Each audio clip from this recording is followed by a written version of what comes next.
మీ business ఏదైనా మీ ఊర్లో promotion చేయాలంటే అది సుమన్ టీవీతోనే సాధ్యం. ఇప్పుడే సంప్రదించండి.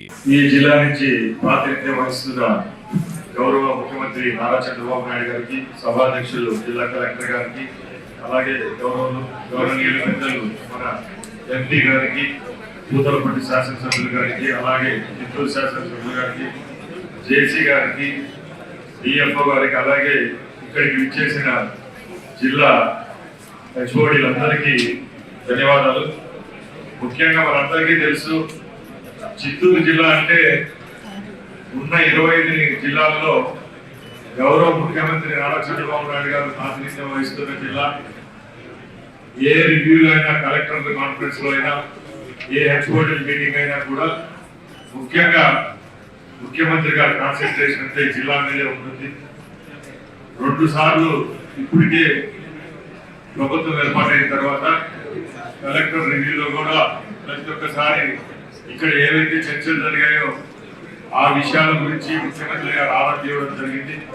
దాంట్లో ముఖ్యంగా మామిడి రైతుల విషయంలో, అలాగే చిత్తూరు జిల్లాను హార్టికల్చర్ హబ్ చేసే విషయంలో చంద్రబాబు నాయుడు గారు ప్రతి ఒక్కసారి కలెక్టర్ గారు అయితేనే, మాతో అయితేనే, స్థానిక శాసనసభ్యులు అలాగే ఎంపీ గారితో చర్చించడం జరుగుతూ ఉంది. ముందు వ్యవసాయ అధికారులు అలాగే హార్టికల్చర్ అధికారులు చెప్పినట్టు ముఖ్యంగా ఈ జిల్లాలో చాలా మంది రైతులు మామిడి పంట మీద ఆధారపడి బతుకుతూ ఉన్నారు. రాబోయే కాలంలో కూడా మామిడి పంటల్లో ఎవరైతే దిగుబడి విషయం ఒక ఎత్తు అయితే, దిగుబడి వచ్చిన తర్వాత వాళ్ళ గిట్టుబాటు ధర ఏదైతే ఉందో ఆ గిట్టుబాటు ధర లభించేది గగనం అవుతా ఉంది.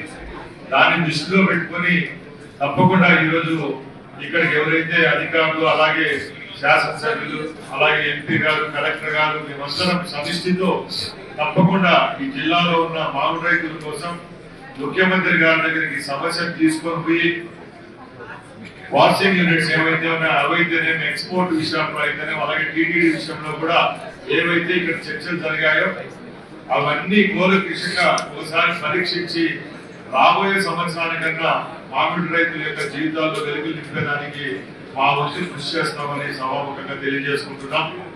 అలాగే చిత్తూరు జిల్లాలో మనందరికీ తెలుసు, ప్రతి పనిలో కలెక్టర్ గారు కూలంకషంగా అన్ని విషయాల్లో అధికారులతో అనధికారులతో అయితేనే చర్చిస్తున్నారు. ఏ జిల్లాలో లేని విధంగా ఈ జిల్లా కలెక్టర్ గారు అన్ని విషయాల్లో ముందుంటారు.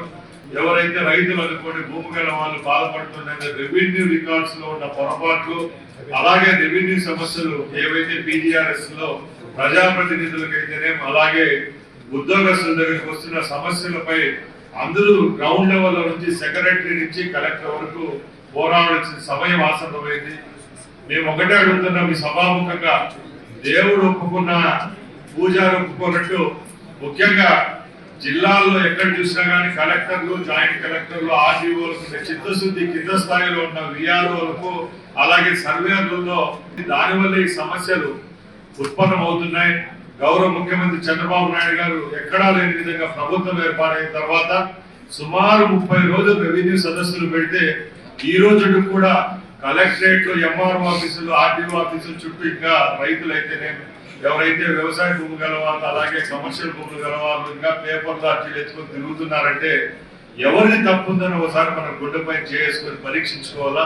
గవర్నమెంట్ హాస్పిటల్ లేకపోతే ప్రైవేట్ హాస్పిటల్ పోయి చూపించుకుంటారు, ప్రైవేట్ స్కూళ్ళలో చదివించుకుంటారు. గవర్నమెంట్ స్కూల్ మూసేస్తే అయినా ఒకటి ఉంటుంది, రెవెన్యూ సిస్టమ్ అనేది. ఆ సిస్టమ్ లో కేవలం రెవెన్యూ సిబ్బంది గవర్నమెంట్ చేస్తేనే సమస్య తిరుగుతుంది. కాబట్టి తప్పకుండా దీన్ని ఎవరు ప్రైవేట్ పార్టీలు వచ్చి రెవెన్యూ విషయంలో కరెక్షన్ చేసే విషయం ఉండదు. కాబట్టి తప్పకుండా రెవెన్యూ అధికారుల దృష్టికి ప్రజాముఖంగా అలాగే పేపర్ వాళ్ళ ద్వారా తీసుకొని పోయేది ఒకటే.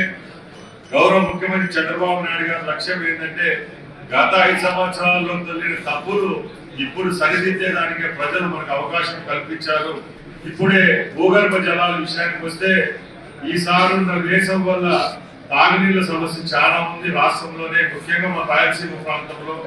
ముఖ్యంగా ఎవరైతే నీటి యాజమాన్య సంస్థల అధికారులు ఉన్నారో వాళ్ళకి ఒకటే చెప్తున్నా, అనంతపూర్ జిల్లా కూడా ఒకప్పుడు కరువు కాటకాలతో ఉంటే అక్కడ అవలంబించిన కొన్ని చర్యల వల్ల ఈరోజు సస్యశ్యామలంగా ఏర్పాటైంది. అక్కడ కూడా గ్రౌండ్ లెవెల్ వాటర్ ఇంక్రీజ్ చేసుకోవడం జరిగింది. రేపు ఒక ఉద్యమంగా రేపు రాబోయే సంవత్సరంలో పనిచేసి వచ్చే వేసవికి భూగర్భ జలాలు కొంచెం పైకి వచ్చే పరిస్థితి కూడా ఉంటుంది కాబట్టి తప్పకుండా ఇలాంటి చర్యలు చేపట్టాలంటే చిత్తశుద్ధిగా ప్రభుత్వ అధికారులు యంత్రాంగం ముందుకు రావాలి. ముఖ్యంగా ఈ ప్రభుత్వం నడుస్తా ఉందంటే ఈరోజు ఈ గవర్నమెంట్ ఎంప్లాయీస్ వల్లే గత ప్రభుత్వాల్లాగా మీ పైన ఏ విధమైన జులుం ఉండదు ఈ ప్రభుత్వం మా ప్రభుత్వం ద్వారా. ముఖ్యంగా మేము ఒకటే కోరుకుంటాం, పేదల పక్షాన పనిచేసేదానికి భగవంతుడు అలాగే ప్రజలు మాకు ఆశీర్వదించారు కాబట్టి తప్పకుండా ఈ అధికారులందరితో సమన్వయం చేసుకుని రాబోయే కాలంలో ఈ 4.5 సంవత్సరంలో రాష్ట్రంలో అలాగే చిత్తూరు జిల్లాను అగ్రగామిగా నిలిపేందుకు మీ అందరూ పనిచేస్తారని సభాముఖంగా తెలియజేసుకుంటూ సెలవు తీసుకుంటున్నా. జై హింద్.